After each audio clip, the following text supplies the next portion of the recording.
Cette semaine, j'ai découvert un film avec des amis et je me suis senti obligé d'en parler. Ce film, c'est Samurai Cop. Le scénario en quelques mots, Joe Marshall est le Samurai Cop, donc un policier qui combat le crime avec son katana. Il est envoyé à Los Angeles afin d'aider la police locale à combattre le gang de Fujiyama, un gang de japonais véreux. C'est un film sorti en 91, réalisé par Amir Shervan, et c'est ce qu'on pourrait appeler un nanar. Un nanar, qu'est-ce que c'est? C'est un film qui est tellement mauvais qu'il en devient divertissant et drôle.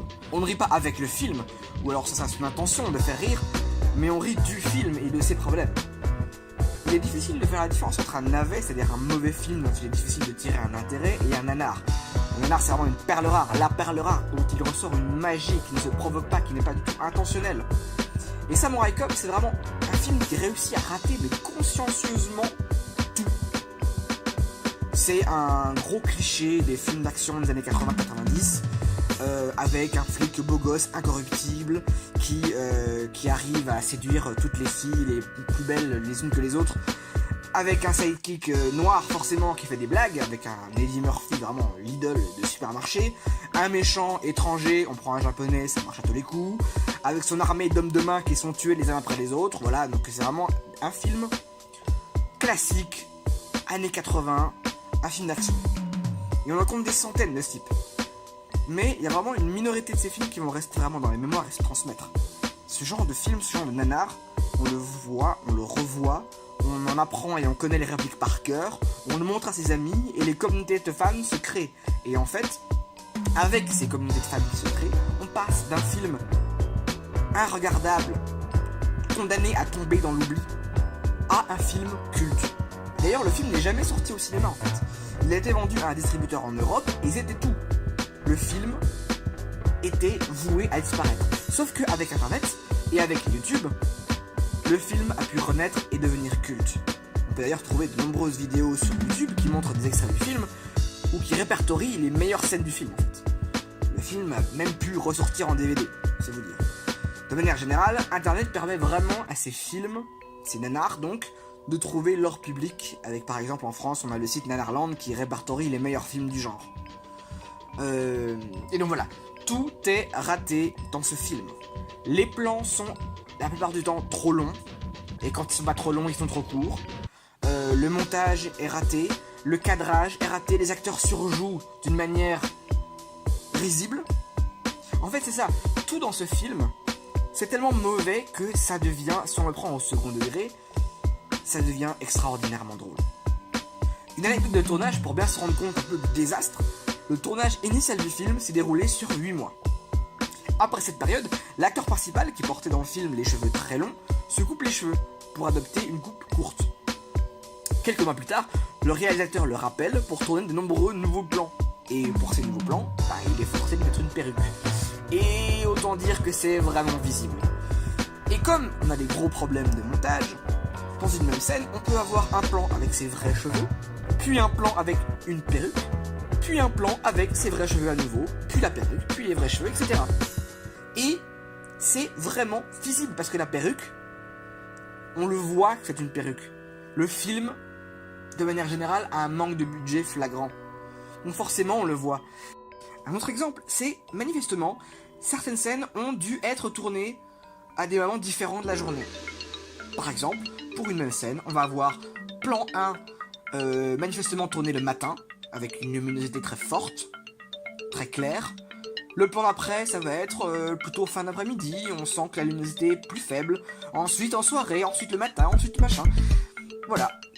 Sur une même scène, on a vraiment des luminosités qui sont différentes. Ce sont des erreurs, évidemment, qui sont évidentes. Le point d'apothéose, je pense, du film, c'est cette scène où le gentil poursuit un des méchants, donc forcément très cliché avec d'un côté les gentils, de l'autre les méchants. Donc dans cette scène, le héros poursuit le méchant, un des méchants en tout cas, qui se retrouve coincé dans un cul-de-sac, dans un parking, dans une sorte de parking entouré de plantes qui l'empêchent manifestement dans le scénario de passer. Et le combat va s'engager. Évidemment, c'est un film d'action, beaucoup de scènes de combat, des scènes au katana, c'est souvent raté. C'est même pas besoin de le préciser. Le le combat s'engage et, encore pire que la luminosité, le décor évolue. C'est-à-dire que au début, on est donc dans ce décor, puis le décor évolue, on est ailleurs, ça ressemble plus ou moins, mais c'est clairement pas le même décor.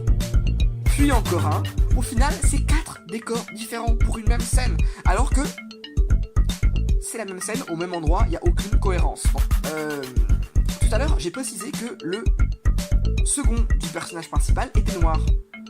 Et c'est pas par hasard.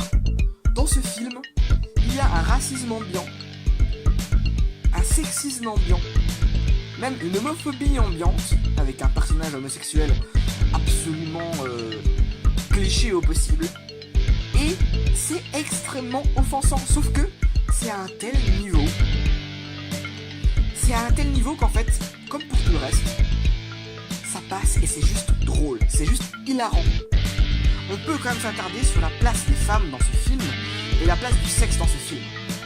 Comme je l'ai dit, le personnage principal est un fier homme musclé et viril qui arrive à séduire toutes les femmes, et parfois on a juste l'impression que le réalisateur a voulu faire un film pornographique. Des scènes de sexe, il y en a plusieurs, elles sont maladroites, elles sont trop longues, elles ne servent à rien, elles ne servent juste à montrer des corps de femmes dénudés, et il y en a plein de plans qui ne servent qu'à montrer les fesses, les seins d'une actrice. Encore une fois, ça peut paraître vraiment offensant, mais c'est juste drôle dans le contexte. De la même manière, la seule direction d'acteur qui semble avoir été donnée, si les acteurs ont été dirigés, la seule direction d'acteur qui semble avoir été donnée aux femmes, aux actrices du film, c'est « Tu es une actrice pornographique ». C'est que des mimiques, des mots suggestifs au possible, et encore une fois, c'est ridicule. Pour conclure sur ce film, voilà, tout est raté. Tout est tellement raté qu'il y a une vraie magie qui ressort de ce film. Le film en soi n'est pas regardable. Mais si on met de côté tous les codes du cinéma, tous les codes classiques du cinéma, on se retrouve avec une œuvre inclassable. On se retrouve avec une œuvre magique, hilarante. Et c'est une expérience assez intéressante, vraiment différente d'un certain élitisme qu'on pourrait avoir quand on va voir des films. C'est-à-dire qu'on veut forcément voir les meilleurs films, les films parfaits. Non, là on prend des films qui sont mauvais et on en tire un intérêt. C'est-à-dire que même dans le raté, il peut y avoir quelque chose d'intéressant. Et ce sont des films qui se partagent peut-être plus. On a envie de conseiller à ses amis le meilleur nanar pour nous, le nanar ultime. Et pour moi, Samurai Cop est un maître étalon du genre. Et c'est pourquoi je le conseille très fortement. Et de préférence à consommer avec quelques bières et quelques amis.